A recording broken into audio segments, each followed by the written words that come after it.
Welcome back to Explain America. This is your host, Kyle Becker.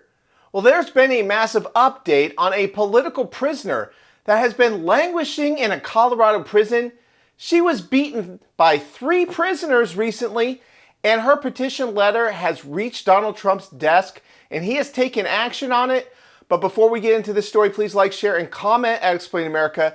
Join us. We appreciate your support for common sense journalism. President Donald Trump has issued a full pardon, he says, for Tina Peters.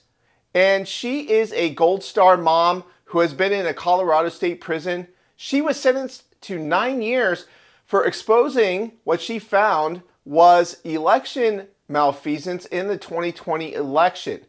And the Colorado state prison system has not been kind to Peters, according to multiple reports.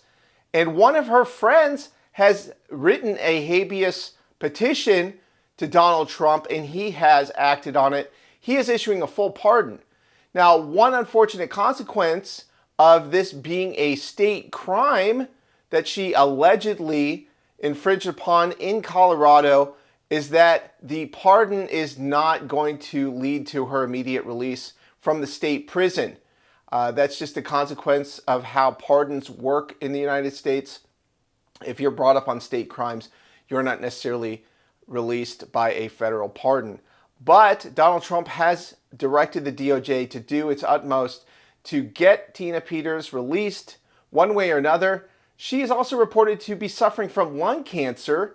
So this Gold Star mom who is suffering from lung cancer and is reportedly being beaten by prisoners. That's right, 3 prisoners reportedly beat her.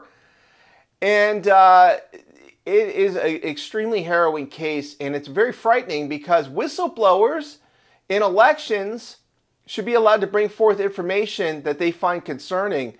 And it's just a consequence of our election system being so complex, needlessly so, in many cases where we just rely on software to do calculations for us. We need a better election system. We need voter IDs in every state. Like most countries around the world have voter IDs. And we need single day voting, unless you have a great excuse for absentee or early voting. And we also need all paper ballots that can be tracked. You can run them through a machine, that's fine. But we need to have a paper trail on all elections going back years. And, Tina Peters, she did what she thought was the right thing. And she should not be in prison for 9 years. There are much more egregious infractions and violations of the law that are going unpunished. We just saw Letitia James.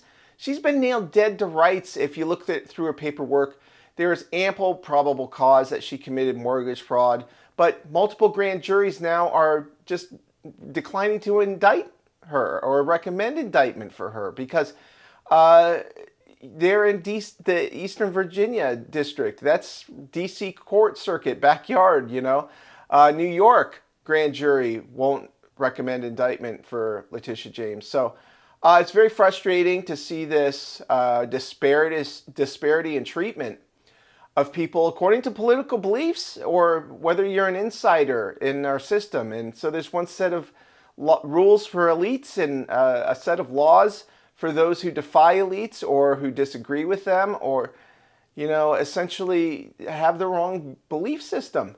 So this is really unsustainable, but it is refreshing to see President Trump take action, issue a full pardon, and direct his DOJ to try to get Tina Peters released. So weigh in with your thoughts. We always appreciate hearing you at Explain America.